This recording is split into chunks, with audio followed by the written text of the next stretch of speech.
பிதா குமாரன் பரிசுத்தாவி நாமத்தில் உங்களை யாவரையும் நான் வாழ்த்துகின்றேன். எனக்கு அருமையானவர்களே, ஆண்டவரை இயேசு கிறிஸ்து உங்கள் ஒவ்வொருவரையும் நேசிக்கிறார். இந்த நாளிலும் கூட இந்த செய்திக்கு நேராக உங்கள் இருதயத்தை திருப்புங்கள். ஆண்டவராக இயேசு கிறிஸ்து உங்களோடு கூட பேசுவாராக.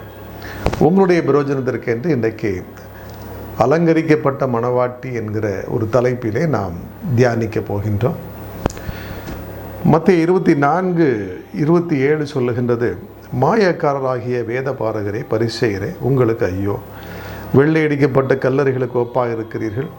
அவைகள் புறம்பே அலங்காரமாய் காணப்படும், உள்ளேயோ மரித்தவர்களின் எலும்புகளினாலும் சகல அசுத்தத்தினாலும் நிறைந்திருக்கும் என்று சொல்லுகின்றார். வேத பாரகரையும் பரிசேயரையும் பார்த்து ஆண்டவர் இயேசு கிறிஸ்து இந்த வார்த்தையை சொல்லுகின்றார். உள்ள தூய்மை குறித்து ஆண்டவர் பேசும் பொழுது, வெளியில் பார்க்கும் பொழுது நல்லவர்களாக காட்சி கொடுக்கின்றார்கள்.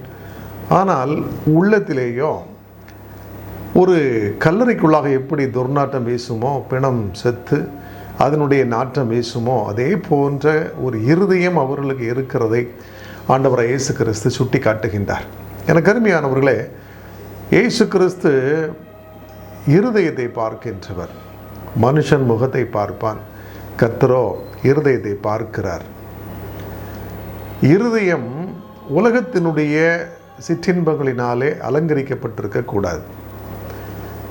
வெளிப்புற தோற்றத்தில் நல்லவர்களைப் போல காணப்பட்டு விட்டு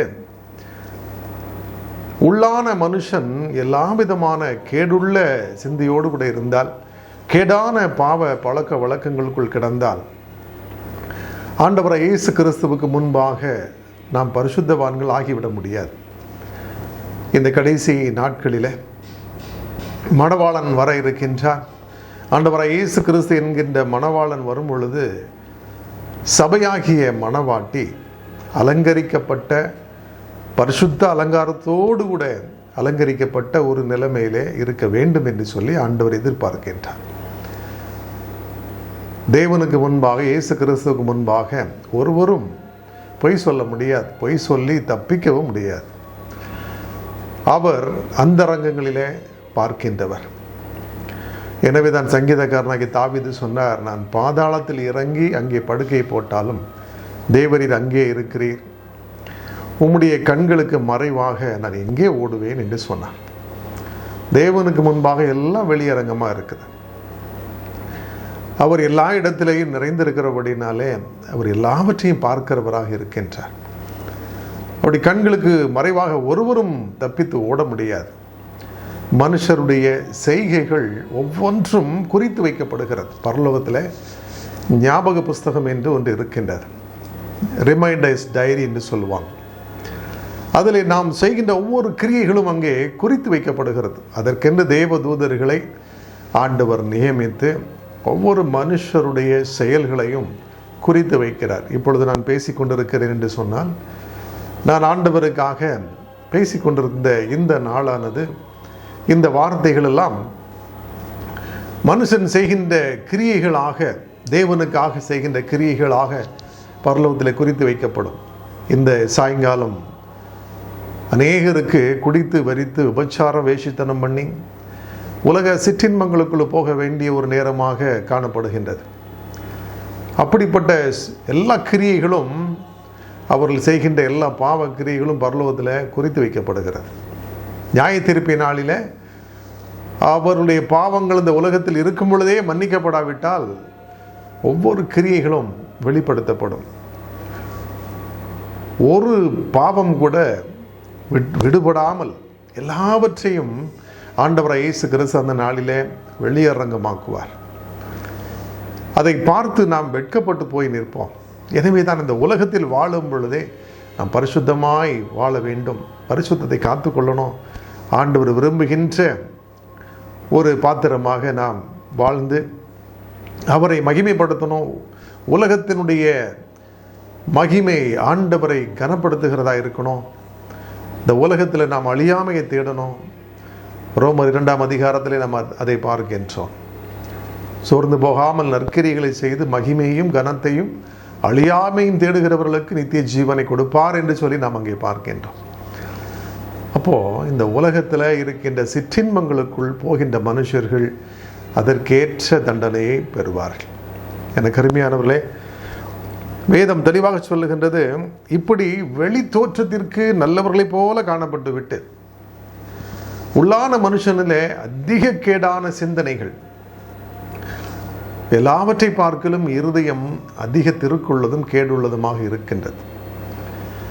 மனுஷனுடைய இருதயத்தை நினைவுகள் நாளும் பொல்லாதவைகள் என்று ஆண்டவர் கண்டார் என்று சொல்லி நாம் பார்க்கின்றோம். எனவே நம்முடைய இருதயத்தின் சிந்தனையும் கர்த்தருக்கு பிரியமானதாக இருக்கணும்.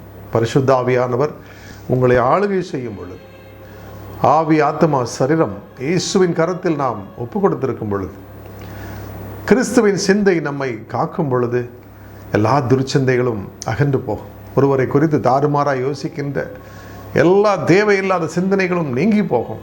அருவருப்பான சிந்தனைகள், ஆபாசமான சிந்தனைகள் எல்லாம் வெளியேறி போய்விடும். ஆண்டவரை இயேசு கிறிஸ்துவின் கரத்திலே நம்மை ஒப்புக் கொடுக்கும் பொழுது அவர் நம்மை பரிசுத்தப்படுத்த தொடங்குவார். இயேசுவோடு இணைந்து நடக்கணும். உங்களுடைய நண்பன் எப்படிப்பட்டவராக இருக்கிறாரோ அப்படித்தான் உங்கள் வாழ்க்கையும் இருக்கும். உங்கள் நண்பர் கெட்டவராக இருந்தாச்சுன்னா உங்களுடைய வாழ்க்கையும் கெட்ட நிலைமையில தான் காணப்படும். இயேசுவை நல்ல நண்பனாக ஏற்றுக்கொண்டால் அவருடைய குணம் நமக்குள் வந்துவிடும். எனக்கு அருமையானவர்களே, உள்ளான மனுஷன் நாளுக்கு நாள் புதுப்பிக்கப்பட வேண்டும் என்று சொல்லி ஆண்டவர் விரும்புகின்றார். 1 பேதுரு 3:4 சொல்லுகிறது, அழியாத அலங்கரிப்பாக இருக்கிற சாந்தமும் அமைதலும் உள்ள ஆவியாகிய இருதயத்தில் மறைந்திருக்கிற குணமே உங்களுக்கு அலங்காரமாய் இருக்க கடவுது. அதுவே தேவனுடைய பார்வையில் விலையேற பெற்றது. அழியாத அலங்கரிப்பு என்று சொல்லி வேதம் நமக்கு சொல்லுகின்றது. புற அலங்கரிப்பு நமக்கு தேவையில்லை என்று சொல்லி பார்த்தோம். உள்ளான அலங்கரிப்பை குறித்து வேதம் சொல்லுகின்றது. அது அழியாத அலங்கரிப்பு, சாந்த குணம், அமைதல் நிறைந்த ஆவி, அது நம்முடைய இருதயத்தில் மறைந்திருக்கிற காரியமாக இருக்கிறது. சாந்தமும் அமைதலும் உள்ள ஆவியாகிய இருதயத்தில் மறைந்திருக்கிற குணம். இருதயத்திலே மறைந்திருக்க வேண்டியது சாந்தமும் அமைதலும் உள்ள ஆவி. அதுதான் நம்முடைய இருதயத்திலே மறைந்திருக்கிற குணமாக இருக்கணும். எல்லா இடத்துலையும் அதிகமாக பேசினா உங்களுக்கு ஞானம் இருக்கிறது என்று சொல்லி அர்த்தம் அல்ல. அதிக பேச்சில் பாவம் இல்லாமல் போகாது. மனுஷன் பேசுகிற ஒவ்வொரு வார்த்தைக்கும் கணக்கு ஒப்புவிக்கணும்னு சொல்லி வேதம் சொல்லுகிறது. மனுஷன் சாப்பிடுகிற காரியங்கள் அவனுக்கு உள்ளாக போகிற எதுவும் அவனை தீட்டுப்படுத்தாது. உள்ளே இருந்து வெளியில் வருகிற வார்த்தை தீட்டுப்படுத்தும். எனவே யாரையாவது குறித்து நீங்கள் பேசும்பொழுது கவனமாக பேசுங்க. உங்கள் நாவின் வார்த்தைகளை காத்துக்கொள்ளுங்கள். எல்லா காவலோடும் உங்கள் நாவை காத்துக்கொள்ளுங்கள் என்று வேதம் சொல்லுகிறது. நாவானது நெருப்பு. ஒரு குடும்பத்தை அது பிரிச்சிடும். அநேகரை கொலை செய்ய ஒரு வார்த்தை போதுமானதாக இருக்கிறது. அதே போல் ஒருத்தருடைய தற்கொலை செய்கின்ற அந்த செயலுக்கும் ஒரு வார்த்தை தான் காரணமாக இருக்கிறது. மற்றவங்க காயப்படும்படியாக நீங்கள் பேசிக்கொண்டிருந்தால் அவர்கள் எந்த அளவுக்கு பாதிக்கப்படுவாங்க அப்படின்னு சொல்லி உங்களுக்கே தெரியும். உங்களுடைய நாவின் வார்த்தைகள் ரொம்ப கவனமாக பேசப்படணும். அது ஒரு நெருப்பு மாதிரின்னு வேதம் சொல்லுது. அது அநேகருடைய வாழ்க்கையை கொளுத்துது. அது பேசுகின்ற மனுஷருடைய வாழ்க்கையும் கொளுத்தி விடுகிறது. தேவையில்லாமல் விடுகிற சாபம் உங்கள் பிள்ளைகளுடைய வாழ்க்கையை அது பாதிக்கின்றது. வாழ்நாள் எல்லாம் அவர்களுக்கு அது சாபத்தை கொண்டு வந்து விடுகிறது. மரணமும் ஜீவனும் நாவின் அதிகாரத்தில் இருக்கும். அதில் பிரியப்படுகிறவர்கள் அதன் கனியை புசிப்பார்கள் என்று நீதிமொழிகள் புத்தகத்திலே நாம் பார்க்கின்றோம். எனவே உள்ளான ஒரு மனுஷன் அது பரிசுத்தினால், பரிசுத்தமான சிந்தனையினால், பரிசுத்த வார்த்தைகளினாலே, மற்றவர்களுக்கு நன்மை கொடுக்கின்ற வார்த்தைகளினாலே நிரம்பி இருக்க வேண்டும். ஊழியத்தின் பாதையிலே நான் கடந்து வந்த நாட்களை நினைத்து பார்க்கிறேன். என்னோடு கூட பணி செய்தவர்கள் ஊழியத்தை குறித்து எனக்கு அதிக பயத்தை உண்டு பண்ணினார். நாங்களும் ஆரம்பத்தில் இப்படித்தான் வைராக்கியமாக எழும்பணும் உங்களை மாதிரி. ஆனால் நாளாக நாளாக சோர்ந்து போயிட்டோம், ஊழியத்தை விட்டுட்டோம்னு சொன்னாங்க. அப்படிப்பட்டவர்களை விட்டு நாம் விலகி இருப்பது நல்லது. இன்றளவும் அப்போ அவர்கள் அப்படித்தான் இருக்கிறாங்க. டிஸ்கரேஜிங் ஸ்பிரிட்ஸ், நம்மளை சோர்ந்து போக பண்ணுகிறாங்க. சிந்தனை சரியில்லை, உள்ளான மனுஷன் சரியில்லைன்னு அர்த்தம். மற்றவங்களை காயப்படுத்தி, மற்றவங்களை எப்பொழுதும் டிஸ்கரேஜ் பண்ணி, சோர்ந்து போக பண்ணி, அவர்களை மட்டம் தட்டி பேசி வாழுகிறவர்களை நாம் பார்த்திருக்கின்றோம். இப்படிப்பட்டவர்களும் தங்களுடைய வார்த்தை குறித்து கணக்கு ஒப்புவிக்க வேண்டும் என்று வேதம் சொல்லுகிறது. எனக்கு அருமையானவர்களே, எனவே சாந்தம், அமைதல் உள்ள ஆவியாகிய இருதயத்தில் மறைந்திருக்கிற குணமே உங்களுக்கு அலங்காரமாக இருக்கிறது. நல்ல குணங்கள் இருக்கணும். மற்றவங்களை காயப்படுத்தக்கூடாது. மற்றவங்களை குறித்து தேவையில்லாத வார்த்தைகளை பேசுகிறது, செய்யாததை சொல்லுகிறது, புறம் கூறுவது, நண்பர்களை பிரிப்பது, குடும்பத்துக்குள்ள கலகத்தை உண்டு பண்ணுறது, பணத்துக்காக, உலகத்தினுடைய நிலத்திற்காக, பொண்ணுக்காக, மண்ணுக்காக, தேவையில்லாத உலகத்தின் காரியங்களுக்காக, உலகத்தில் அழிந்து போகக்கூடிய காரியங்களுக்காக என்ன வேணாலும் பேசுவாங்க. இப்படிப்பட்டவர்கள் ஒரு நாளிலே ஆண்டவரை இயேசு கிறிஸ்துவுக்கு கணக்கு ஒப்புவிக்கணும். அவர்கள் பரலோகத்துக்கு வர முடியாது, நரகாக்கினைக்கு நேராக போக நேரிடும். இயேசு கிறிஸ்து அந்த அலங்காரத்தை, அந்த அசுத்தமான அலங்காரத்தை, வெளிப்புற அலங்காரத்தை விரும்புகிறதில்ல, உள்ளான இருதயத்தை தான் கர்த்தர் பார்க்கிறார். உள்ளான மனுஷனுடைய அந்த அலங்காரம் தான் மிகவும் முக்கியம் என்று வேதம் சொல்லுகிறது. எவ்வளவுதான் சத்தியத்தை கேட்டாலும், எவ்வளவு ஆலயத்துக்கு போய் நீங்கள் கோடி கோடியாக பணத்தை கொட்டி கொடுத்தாலும், இந்த குணம் உங்களுக்கு இல்லைன்னு சொன்னால் ஆண்டவர் இயேசு கிறிஸ்துவை தரிசிக்கவே முடியாது. அன்பில்லாதவன் தேவனை அறியா என்று வேதம் சொல்லுகிறது. அன்பு தான் பிரதானமாக இருக்கணும். இருதயத்திலே அன்பு இருந்து விட்டால் ஆண்டவராகிய இயேசு கிறிஸ்து விரும்புகின்ற எல்லா குணங்களும் உங்களுக்குள்ளே வந்துவிடும். இந்த அன்புக்குள்ளாகத்தான் பழைய ஏற்பாடும் புதிய ஏற்பாடும் அடங்கியிருக்கிறது, பிரமாணங்கள் அடங்கியிருக்கிறது.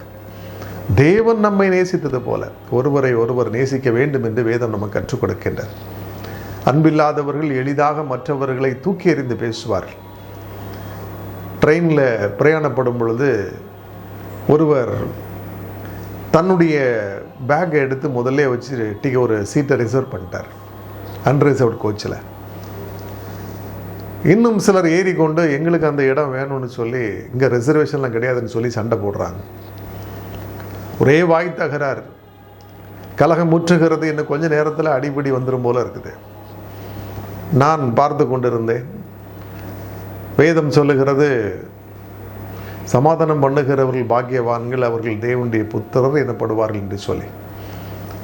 எனவே ஆவியானவர் எனக்கு உணர்த்தினபடி நான் அவர்களிடத்திலே பேசினேன். ஏன் சண்டை போடுறீங்க? இங்கே தான் சீட் இருக்குல்ல, அட்ஜஸ்ட் பண்ணி உட்காருங்க, என்னத்தை கொண்டு போக போகிறோம் அப்படின்னு சொல்லி ஒரு வார்த்தை சொன்னேன். உடனே சமாதானம் உண்டாயிற்று. அவரவர் சீட்டில் உட்கார்ந்து கொண்டாங்க. எந்த ஒரு பிரச்சனையும் இல்லாமல் பிரயாணம் செய்தோம். எனக்கு அருமையானவர்களே, உலகத்தின் மனுஷர்கள் சண்டை பிடிக்கிறார், சுயநலத்தோடு நடந்து கொள்ளுகிறார். தானும் தன்னுடைய குடும்பமும் நல்ல ஒரு விஸ்தாரமான இடத்துல சுகமாக உட்கார்ந்து போகணுங்கிறதுக்காக இன்னொருத்தர் உள்ள வந்துட்டாரேன்னு சொல்லி சண்டை பிடிக்கிறதை நான் பார்த்தேன். அங்கே சமாதானமாக போக வேண்டும் என்று சொல்லி ஒரு வார்த்தையை சொல்லி சமாதானப்படுத்திய பொழுது அந்த இடத்துல மிகுந்த சமாதானம் உண்டாயிற்று. இதைத்தான் ஒவ்வொரு கிறிஸ்தவர்களும் செய்ய வேண்டாம். மாறாக தன்னுடைய காரியங்களை மட்டும் பார்த்து கொண்டு சுயநலமாக இருக்கக்கூடாது. சுயநலம் என்பது நம்முடைய குணத்தை கெடுத்துவிடும், அன்பை குலைத்து போடும். சுயநலக்காரங்களுக்கு அன்பு இருக்காது. மற்றவர்களை குறித்து கவலைப்படவே மாட்டாங்க.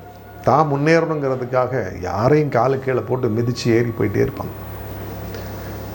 அவர்கள் இந்த உலகத்திலேயே தங்களுடைய ஆதாயத்தை அடைந்து தீர்ந்தாயிற்று என்று சொல்லி நாம் அறிந்து கொள்ள வேண்டும். ஆண்டவரை இயேசு கிறிஸ்து சொல்லுகிற ஒவ்வொரு வார்த்தையின்படியும் நடக்கிறவர்கள் தான் பரலோகத்திற்கு போவார்கள். பரலோகம் எப்படிப்பட்ட இடம் என்று சொல்லி வெளிப்படுத்தின விசேஷம் 21:2 சொல்லுகிறது, யோவானாகிய நான் புதிய எருசலேமாகிய பரிசுத்த நகரத்தை தேவனிடத்தினின்று பரலோகத்தை விட்டு இறங்கி வர கண்டேன். அது தன் புருஷனுக்காக அலங்கரிக்கப்பட்ட மணவாட்டியை போல ஆயத்தமாக்கப்பட்டிருந்தது என்று சொல்லி நாம் பார்க்கின்றோம். பரலோக ராஜ்யம் என்பது மணவாளனுக்காக அலங்கரிக்கப்பட்ட ஒரு மணவாட்டியை போல அது காணப்பட்டது, ஆயத்தமாக்கப்பட்டிருந்தது என்று சொல்லி பார்க்கின்றோம். எனக்கு அருமையானவர்களே, திருமணத்தின் நாளன்று நீங்கள் அதை பார்க்க முடியும். மணவாட்டி பல மணி நேரம் சிரத்தை எடுத்து தன்னை அலங்காரம் செய்து கொள்வது உண்டு. எஸ்தர் ராஜாத்தியின் புத்தகத்திலேயும் நாம் அதை பார்க்கின்றோம். ஒரு வருடம் முழுமையாக அவளை சுத்திகரித்தார்கள். அவளுக்கென்று வஸ்திரங்கள் உடுத்தப்பட்டது, ஒப்பனை செய்து பார்க்கப்பட்டது. ராஜாவை சந்திக்கின்ற நாளிலே எஸ்தர் ராஜாத்தி எப்படியெல்லாம் இருக்கணும் அப்படின்னு சொல்லி அவளை அலங்கரித்து பார்த்தார்கள். ஒரு உலக பிரகாரமான மனுஷனுக்காக இப்படிப்பட்ட ஒரு ஆயத்தங்கள் தேவைப்படுமானால், ஒரு ராஜாவுக்காக இப்படிப்பட்ட அலங்காரங்கள் செய்யப்படுமானால், பரலோக ராஜாவை நாம் பார்க்க போகின்றோம். நம்முடைய இருதயத்தில் எவ்வளவு அலங்காரங்கள் தேவைப்படும், நம்முடைய ஆத்மாவில் எவ்வளவு அலங்காரங்கள் தேவைப்படும். அவைகள் பரிசுத்த அலங்காரம் என்று சொல்லி வேதம் சொல்லுகிறது. தொழுது கொள்ளுகிறவர்கள் பரிசுத்த அலங்காரத்தோட தேவனை தொழுது கொள்ள வேண்டும் என்று வேதம் சொல்லுகிறது. பரிசுத்த அலங்காரம் நமக்கு வேண்டும். பரிசுத்தம் இல்லாமல் ஒருவனும் தேவனை தரிசிக்க முடியாது. எனவே தான் இந்த உலகத்திலேயே நம்முடைய ஆவி ஆத்மா சரீரத்தை நம்மால பரிசுத்தப்படுத்த முடியாது. நம்மை பரிசுத்தப்படுத்துகிறவர் தேவனே. ஆண்டவராய் இயேசு கிறிஸ்துவே நம்மை பரிசுத்தப்படுத்துகிறவர். எனவே ஆண்டவராய் இயேசு கிறிஸ்து நம்மை பரிசுத்தப்படுத்த நம்மை ஒப்புக் கொடுக்கணும். அவர் தம்முடைய வார்த்தையை அனுப்பி நம்மை பரிசுத்தப்படுத்துவார். இயேசு கிறிஸ்துவின் ரத்தம் நம்மை பரிசுத்தப்படுத்தும். நம்முடைய வாழ்க்கை என்கிற வஸ்திரம் எப்பொழுது பரிசுத்தமாகும்? தேவனுடைய நாமத்தினாலே பரிசுத்தமாகும். பரிசுத்த ஆவியினால் நிரம்பும் பொழுது பரிசுத்தம் அடைவோம். இயேசுவோடு நடக்கும் பொழுது அவர் செய்த கிரியைகளை நாமும் செய்து, அவருக்கு பிரியமானவைகளை நாமும் கற்றுக்கொண்டு அதன்படி நடந்தால், அவர் விரும்புகின்ற, இயேசு கிறிஸ்து விரும்புகின்ற காரியங்களை நாமும் செய்து பரிசுத்தத்தை காத்துக்கொண்டால் நாமும் பரலோகம் செல்லலாம். பரலோகம் ஒரு அலங்கரிக்கப்பட்ட மணவாட்டி போல இறங்கி வந்தது. பரலோகத்திற்கு செல்ல வேண்டிய நீங்களும் நானும் கூட அப்படிப்பட்ட ஒரு பரிசுத்த அலங்காரம் இருந்தால்தான் பரலோகத்துக்கு போக முடியும். பரிசுத்தவான்கள் தான் தேவன் இயேசு கிறிஸ்துவை தரிசிப்பார். ஆண்டவராய் இயேசு கிறிஸ்துவின் முகத்தை தரிசிப்பார்கள். பரிசுத்தவான்கள் பரலோகத்தை சுதந்திரித்துக் கொள்வார்கள். எனக்கு அருமையான தேவனுடைய பிள்ளைகளை, உங்களுடைய வாழ்க்கையிலையும் இன்று முதல் பரிசுத்தத்திற்கு முதலிடம் கொடுங்கள். தேவையில்லாத உலகத்தின் கரைகளால் உங்களை சேதப்படுத்தி கொள்ளாதீங்க. ஆண்டவருக்கு பிரியமில்லாத காட்சிகளை பார்க்காதீங்க. ஆண்டவர் அருவருக்கின்ற காரியங்களை விட்டு விலகுங்கள். இயேசு கிறிஸ்து சொல்லி இருக்கின்ற வார்த்தைகளை கடைபிடித்து வாழ உங்களை ஒப்புக்கொடுங்கள். இன்னொரு தரிசனத்தையும் பார்க்கின்றார். 21:3 சொல்லுகிறது, பரலோகத்திலிருந்து உண்டான ஒரு பெரும் சத்தத்தை கேட்டேன். அது இதோ, மனுஷர்களிடத்தில் தேவனுடைய வாசஸ்தலம் இருக்கிறது. அவர்களிடத்திலே அவர் வாசமாய் இருப்பார். அவர்களும் அவருடைய ஜனங்களாய் இருப்பார்கள். தேவன்தாமே அவர்களோடு கூட இருந்து அவருடைய தேவனாய் இருப்பார் என்று சொல்லி நாம் பார்க்கின்றோம். மனுஷர்களிடத்தில் தேவனுடைய வாசஸ்தலம் இருக்கிறது. அவர் அவர்களோடு கூட இருந்து அவர்களுடைய தேவனாய் இருப்பார் என்று சொல்லி வேதம் சொல்லுகிறார். பரலோகத்தை நமக்கு தரப்போகிற கர்த்தர் நித்திய காலமாய் அவர் நம்மோடு கூட இருந்து நம்மை ஆசீர்வதித்து வழி நடத்துவார். எப்பொழுது நம்மோடு கூட இருப்பார், நம்மோடு வாசமாய் இருப்பார். வேதம் அதை தெளிவாக சொல்லுகிறது. மனுஷர்களிடத்திலே தேவனுடைய வாசஸ்தலம் இருக்கிறது. எப்படிப்பட்ட ஒரு அன்பான தேவன் பாருங்க. நம்மோடு கூட இருக்க விரும்புகின்றவர். ஆதாம் ஏவாளோடு கூட இருந்தவர். அவனுடைய பாவம் ஒரு பிரிவினை கொண்டு வந்த பொழுது ஏதேன் தோட்டத்தை விட்டு விரட்டினாரே ஒழிய, ஏனென்று சொன்னால் ஜீவ விருட்சத்தின் கனியை அவர்கள் பறித்து புசித்து விட்டால், நன்மை தீமை அறியத்தக்க விருட்சத்தின் கனியினால் வந்த பாவம் அவர்களுக்கு நித்திய காலமாக இருந்து அவர்கள் அதோடு கூட வாழ்ந்து கொண்டிருப்பாங்கன்னு சொல்லி, மனுஷன் அதிக நாட்கள் வாழக்கூடாது, அவங்களுக்கான பரிகாரம் செலுத்தப்பட வேண்டும் என்று சொல்லி அவர்களை ஏதேன் தோட்டத்தை விட்டு துரத்தினார். ஆனாலும் அவர்களை விட்டு விலகி செல்லவில்லை. ஆபேலுடைய காணிக்கை அங்கீகரித்தார் என்று சொல்லி பார்க்கின்றோம். நோவாவோடு கூட பேசினார், ஆபிரகாமோடு பேசினார், தாவீதோடு கூட பேசினார். தாவீதின் குமாரனாக அவர் பூமியிலே இறங்கி வந்தார். மோசே மூலமாய் இஸ்ரவேல் ஜனங்களோடு பேசி வழிநடத்தின தேவன் பிற்காலத்தில் பரிசுத்த ஆவியானவராக அவர் நம்மையே ஆலயமாக்கி நமக்குள்ளே வந்து விட்டார். அவரை தேடுகிற ஒவ்வொரு மனுஷருக்குள்ளும் அவர் வருகிறார். என்ன ஒரு அன்பு பாருங்க! இதுக்கு பேர் தான் தேவ அன்பு. இப்படிப்பட்ட உன்னதமான தேவன் இயேசு கிறிஸ்துவை ஒருவரும் இழந்து போகக்கூடாது. எல்லாரும் சுதந்திரித்துக் கொள்ளணும். அவர் எல்லாருக்குமான தேவன், எல்லாருக்கும் பரிசுத்தை கொடுக்கிறவர், எல்லாருக்கும் பரலோக ராஜ்யத்தை கொடுக்க விரும்புகிறார். ஒருவரும் கெட்டு போவது அவருக்கு பிரியமான காரியம் அல்ல. எல்லாரும் ரட்சிக்கப்படணும், தேவனை பற்றி அறிகிற அறிவை அடையணும்னு சொல்லி விரும்புகிறார். ஆனால் அவரை தரிசிக்கணும்னா நமக்கு பரிசுத்தம் வேணும். தேவையில்லாத உலகத்தின் அலங்காரங்கள் இருக்கக்கூடாது. வேதம் அதை நமக்கு தெளிவாக சொல்லுகிறது. அப்படி நாம் அவரோடு கூட இருந்தால் ஆண்டவர் என்ன தருவாராம்? 4ஆம் வசனம் சொல்லுகிறது, அவருடைய கண்ணீர் யாவையும் துடைப்பார். இனி மரணமும் இல்லை, துக்கமும் இல்லை, அலறுதலும் இல்லை, வருத்தமும் இல்லை, முந்தினவைகள் ஒளிந்து போயின என்று விளம்பினது என்று சொல்லி நாம் பார்க்கின்றோம். யோவானுக்கு ஆண்டவர் வெளிப்படுத்துகின்றார், உங்கள் கண்ணீர் யாவையும் இயேசு கிறிஸ்து துடைப்பார். கண்ணீரோடு கூட இன்னைக்கு அநேகர் இந்த உலகத்தில் வியாதி, துன்பம், போராட்டம் என்று வாழ்ந்து கொண்டிருக்கிறீங்க. இயேசு கிறிஸ்து இன்றைக்கு இந்த நிமிஷத்தில் என்னோடு நீங்கள் சேர்ந்து ஜெபிக்கும் பொழுது உங்கள் கண்ணீரை துடைப்பார். இந்த உலகத்திலே உங்களுக்கு மகிமை தருவார். அவரை நீங்கள் மகிமைப்படுத்த அந்த மகிமையை நீங்கள் பரலோகத்துக்கு கொண்டு போறீங்க. இன்னைக்கு நான் ஆண்டவரை மகிமைப்படுத்தி கொண்டு இருக்கிறேன். இயேசுவின் பாவத்தை மன்னித்தார், என்னை ரட்சித்தார் என்று சொல்லி அவருடைய ஊழியத்தை நான் செய்து கொண்டிருக்கிறேன். எனவே இந்த மகிமை பரலோகத்திற்குள்ளாக எடுத்து செல்லப்படும். நீங்களும் இந்த உலகத்தில் இருக்கிற எல்லா துன்பங்களை விட்டு வெளியில் வருவீங்க. இயேசு கிறிஸ்து ஒருத்தர் தான் கர்த்தர் என்று அறிக்கையிட்டு இந்த உலகத்திலேயும் ஆண்டவரை குறித்து அநேகருக்கு சொல்லுவீங்க. அந்த மகிமை, அழியாமை, நித்திய ஜீவனுக்கு ஏதுவான காரியங்களை நீங்களும் தேடும் பொழுது அந்த மகிமையானது பரலோகத்திற்கு வரும் என்று சொல்லி வேதம் சொல்லுகிறது. வெளிப்படுத்தின விசேஷம் 21-26 சொல்லுகிறது, உலகத்தாருடைய மகிமையையும் கனத்தையும் அதற்கு உள்ளே கொண்டு வருவார்கள் என்று சொல்லி. 24ஆம் வசனம் சொல்லுகிறது, ரட்சிக்கப்படுகிற ஜனங்கள் அதன் வெளிச்சத்தில் நடப்பார்கள். பூமியின் ராஜாக்கள் தங்கள் மகிமையையும் கனத்தையும் அதற்குள்ளே கொண்டு வருவார்கள். நீங்கள் ராஜாக்களும் ஆசாரியர்களுமாய் இருக்கிறீங்கன்னு வேதம் சொல்லுது. இந்த உலகத்திலே நாம் எப்படி மகிமையை, கனத்தை தேட முடியும்? ஆண்டவரை மகிமைப்படுத்துவதன் மூலமாக, இயேசுவை அறிவிப்பதன் மூலமாக, மனுஷருக்கு முன்பதாக இயேசுவை கனப்படுத்துவதன் மூலமாக அந்த கனத்தை நாம் பரலோகத்துக்கு கொண்டு போக முடியும். மனுஷருக்கு முன்பாக என்னை கனப்படுத்துகிறவனை நான் பரலோகத்திலே என் பிதாவிற்கு முன்பாக கனப்படுத்துவேன் என்று சொல்லி இயேசு சொல்லியிருக்கிறார். எனவே இந்த உலகத்தில் வாழுகிற நாள் வரையிலும் நாம் ஆண்டவராய் இயேசு கிறிஸ்துவை கனப்படுத்துவோம், அவரை மகிமைப்படுத்துவோம். அந்த மகிமையும் கனமும் நம்மோடு கூட பரலோகத்திற்குள்ளாக வரும். எனக்கு அருமையானவர்களே, ஆண்டவராய் இயேசு கிறிஸ்து 1000 வருஷம் இந்த பூமி அரசாளுவார். அப்பொழுது அவரோடு கூட அலங்கரிக்கப்பட்ட அந்த பரலோகத்துக்கு இறங்கி வரும் பொழுது நாமும் இறங்கி வருவோம்.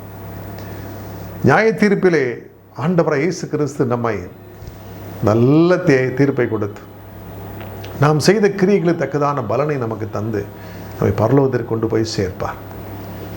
இதை விட்டு விலகி உலகத்தின் பிரகாரமாய் நடக்கிறவர்களுக்கு, விபச்சாரத்திலும், வேஷித்தனத்திலும், குடிவெறியிலும், கொலையிலும், கொள்ளையிலும் வாழ்ந்து கொண்டிருக்கிறவர்களுக்கு, பொருளாசை, இன்னும் விக்கிரக ஆராதனை, மற்றவர்களை அடித்து பிடுங்குவது, மற்றவருடைய பொருட்களை பிடுங்குவது, இப்படியாக தேவையில்லாத வழிப்பறி, திருட்டுகளை செய்கிறவர்கள் நரகத்திற்கு நேராய் போவார்கள்.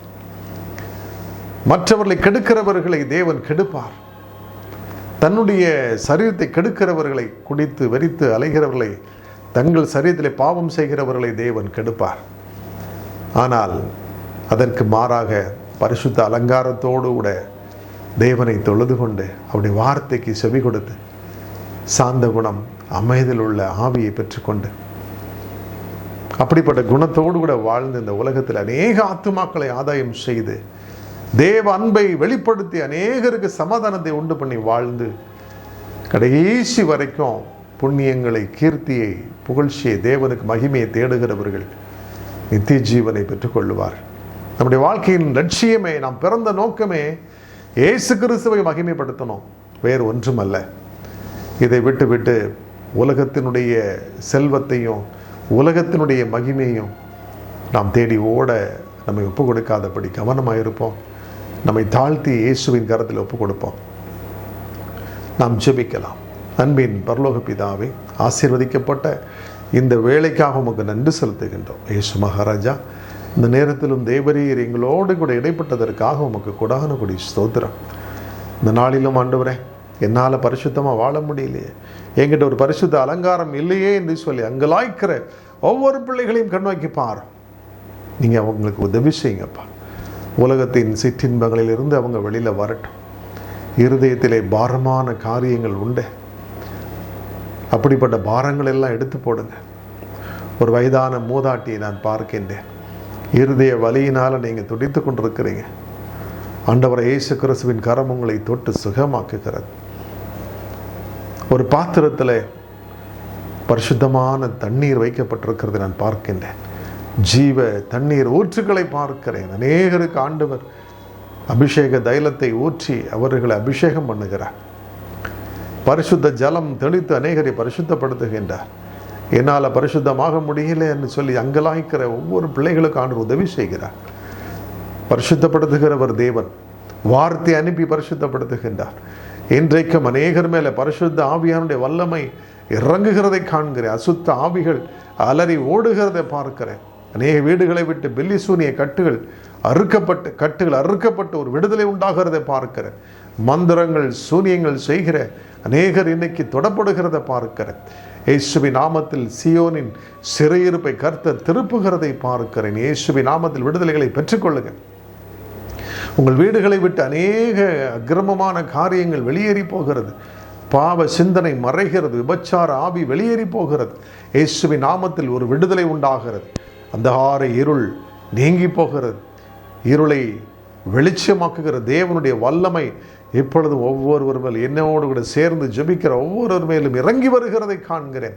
பெற்றுக்கொள்ளுங்க பரிசுத்தத்தை. இயேசுவின் நாமத்தினாலே இன்றைக்கும் பாவத்தில் இருந்து அடிமைத்தனத்தில் இருந்து விடுதலை பெற முடியலையே என்று சொல்லி அங்கலாய்க்கிற அநேகரை ஆண்டவர் கண்ணோக்கி பார்க்கிற வாலிப நாட்களிலே இன்றைக்கு எனக்கு இந்த பாவத்தை விட்டு வெளியில் வர முடியலன்னு சொல்லி தபித்து புலம்புகிற ஒவ்வொருவரையும் என் ஆண்டவர் இப்பொழுதே தமது பரிசுத்த இரத்தத்தினால் கழுவி சுத்தம் பண்ணுகிறார்.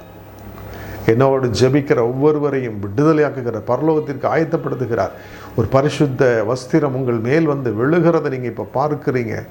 அநேகரதை உணர்கிறீங்க. பரிசுத்தம் பெற்றுக்கொள்ளுகிறீங்க. என் ஆண்டவர் பரிசுத்தத்தை கொடுக்கின்றார். இயேசுவின் நாமத்தில் ஜீவ தண்ணீர் ஊற்றுகள் வடிந்து வருகிறத பார்க்கிறேன்.